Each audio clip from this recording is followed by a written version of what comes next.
We're back right away for round 1. We won the die roll. Gonna be nice to my opponent. Alright. So we've got turn 1, Dutiful Thrall. Turn 2, either Blind Obedience or Prophetic Prism. Looks good to me.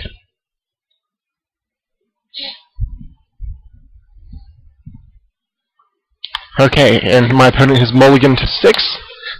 That is also nice. Let's see if we can get there.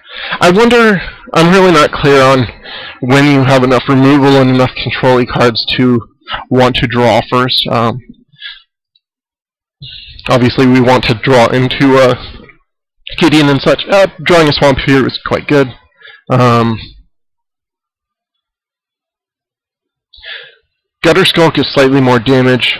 I don't have any 3-drops though, so next turn I will probably be able to extort, so I'm going to go ahead and play the bat. I'm going to F4.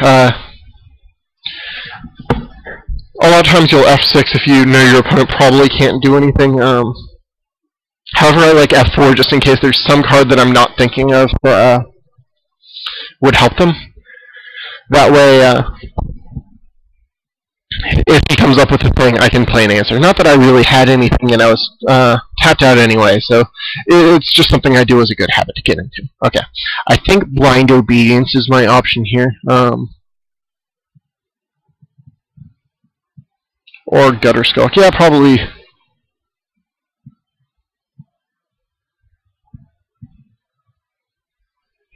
Gutter Skulk can get in for damage. Yeah, I'm going to go ahead and play Gutter Skulk. It's probably better to go ahead and develop my board a bit better right now. Alright, so it looks like we're on the extort heavy draw, since we've got 2 of our fairly small handful. That is cool. Extort against in the white-black mirror is good. Okay, so this is, what do they call it, Borzov? That's weird and not terrible. Okay, so we have 2 options. We can hold our stuff back to block. We can block the transport with the Thrall and the Skulk on the Aristocrat, and that wouldn't be terrible. However, we are currently ahead. He can't deal any more damage than we can yet, so I don't see a real reason to do that. Alright. I'm gonna save Prophetic Prism so I can extort off of it. Alright.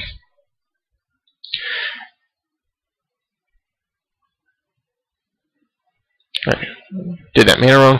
Alright, so I'm gonna tap mana this way and use 1 black to extort.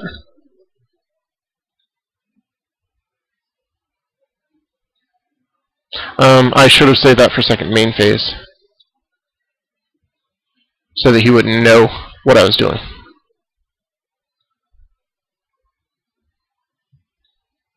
I'm just going to go ahead and attack with the Skulk. I've got the Dutiful Thrall for a blocker, which helps me in the race. And yeah, okay, I thought I might be able to just trade up for his 3-drop.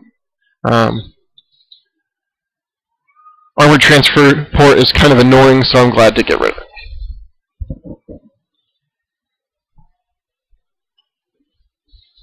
Again, playing blind Obedience first is bad because it may have said, made him think, oh, he's got a lot of extort, I need to preserve my life total, so I'm going to go ahead and block now. So don't do that. Alright, Gideon is good. I cannot cast it, but I will be able to when I have Prophetic Prism online, so I'm going to go ahead and play that. Alright, I'm going to go ahead and extort twice. I think that it's worth trading the 2 damage swing for him being able to attack with the Aristocrat. Also, I could draw a 2-drop, but I would rather extort than play the 2-drop probably.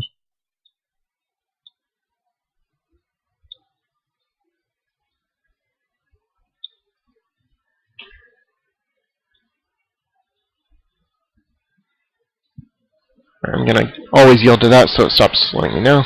Alright, what do we draw? Was it anything that we wanted? Okay, it's a land. Yeah, I'll play a land. Especially in an extort heavy deck. Sad that it wasn't a swamp, because that would have let me threaten to regenerate, but that's fine. It's just good to have. Oh wait, we can. Of course, we can regenerate. We've got Prophetic Prism. Our opponent may forget that, like I kind of did for a second. So maybe he'll do an attack that's bad. Really, it looks like he would just attack with this guy, so it wouldn't be terrible anyway. Right, so he's going to get his transport back. It's not great for him. It kind of wastes a turn to draw a card. That's fine. It's also not like he's getting in. Okay, so that's fine. That's good for me. Let's go ahead and start winning the game.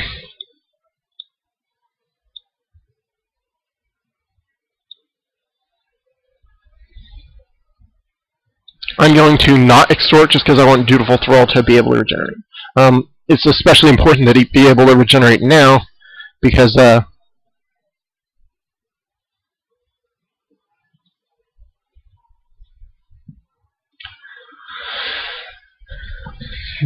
want to protect Gideon.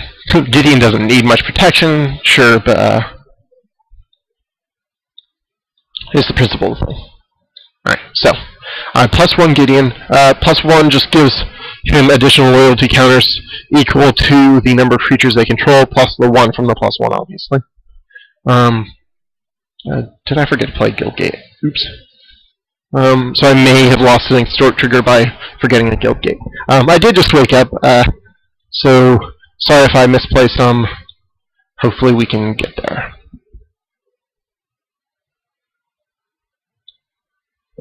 Okay, so we could attack with a 6/6. If he had Smite, he wouldn't be able to do it. Yeah, he probably doesn't have an answer. Or we could go up to a 9/9. Play a land that's untapped.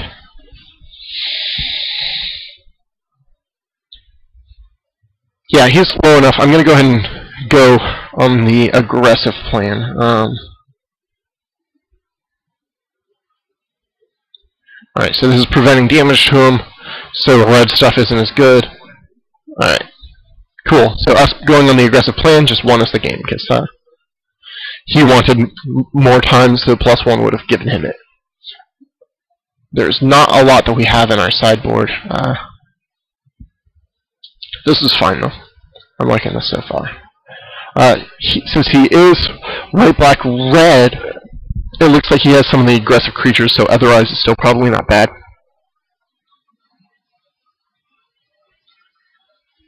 Especially if he's going to Cypher stuff.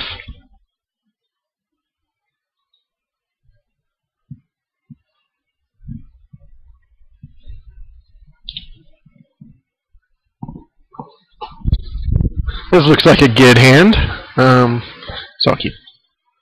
We've got 1-drop, 2-drop, 4-drop. If we draw 1 land in all those turns, then I'll be happy. Yeah, this deck is not great, but we do have a lot of power in our cards from that bottom. Thankfully, he's not playing color that has counter spells because at this point, that's almost all I'm afraid of. Alright, so we've got 1-drop, 2-drop, 3-drop. Normally the white-black deck is the deck that sits black and doesn't do anything and doesn't curve out, but this time we get to.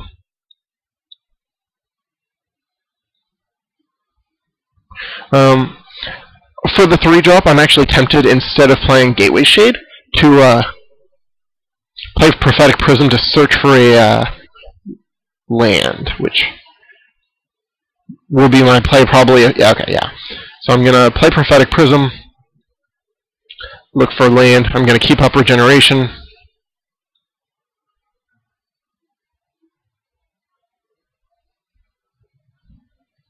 Do I think my opponent will trade? Oh,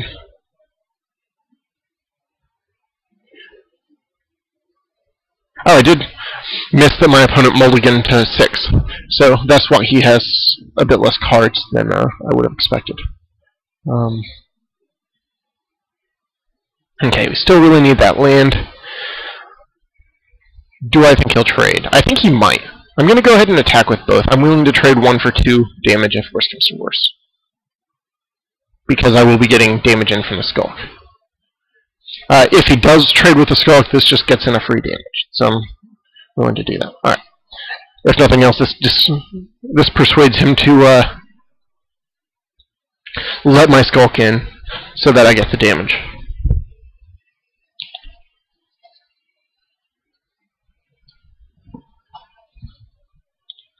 Alright, our opponent doesn't have a play yet. It's unfortunate for him. Okay, so we don't have a 4-drop yet. I will just attack with a Skulk because I want my mana for our 3-drop. Alright, so he traded. I thought he would sooner or later, but figured he would have the first time if he was going to do it.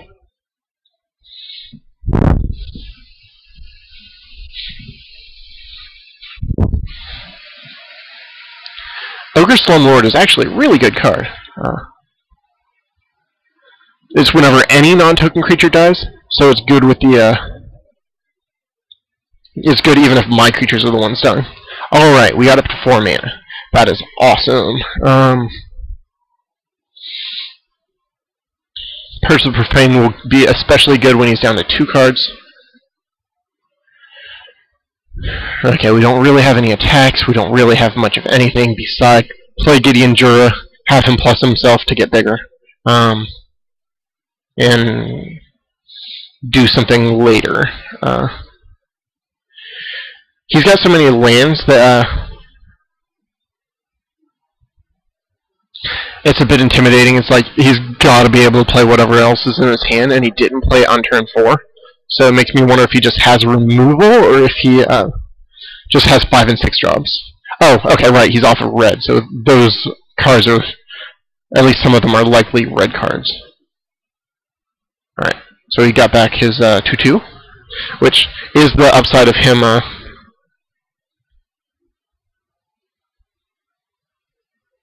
trading earlier. Alright, so he's attacking Gideon. Gideon will go down to 3. That's not a huge problem for him. If I get one more land, I can just edict the Slumlord. But until then, I'm not willing to sacrifice a creature to give him a rat. Okay. Destroy target creature, and I lose life equal to its cost. That's fine. I'm willing to lose 5 life to kill that guy. Or I could always Otherize if I choose to. Regardless, it need not happen right now. I'm going to +1 Gideon just because I don't want to forget, and because there's no way I'm going to attack with him.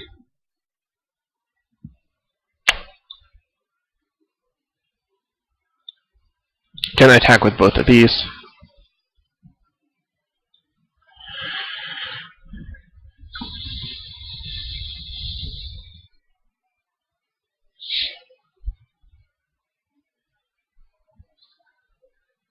Okay. Next turn, if I want to Aetherize, I want to not pump my Shade right now. However, if I'm going to Orzhov Charm,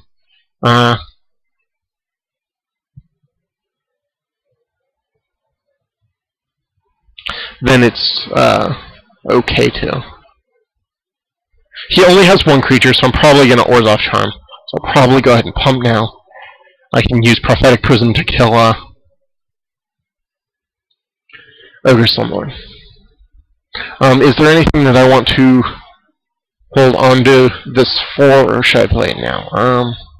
Okay, he could maybe pop its Toughness. That's really unlikely. I think it's more likely that he would play a Cipher card in his first main phase. Honestly, I know he's got at least a creature in his hand, so I'm betting that he'll play a creature or something red rather than a Cipher spell. But we're going to see.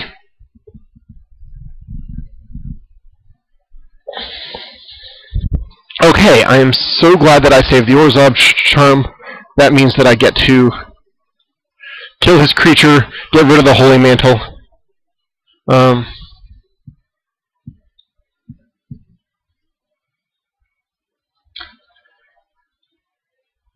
And he doesn't even get to do me 2 extra damage from my Orzhov Charm by his creature being bigger. So that's cool. Okay, so that was super, super scary. Could make him discard 2 cards, that's not the worst.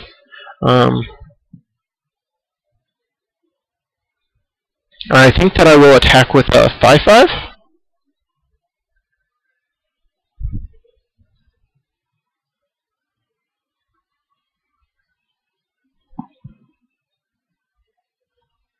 As well as everything else, of course.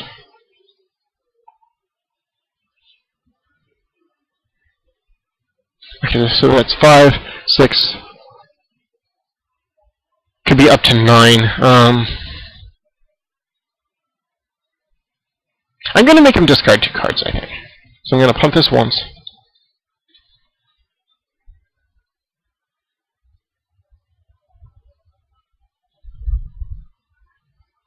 Get us another black.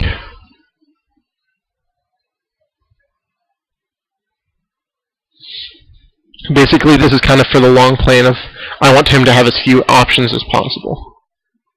So he had 1 card left in hand. He just drew 1. Okay, and concedes. So we win round 1. Sometimes you just get planeswalkers every time. Alright, I'll pause it and see you guys in round 2.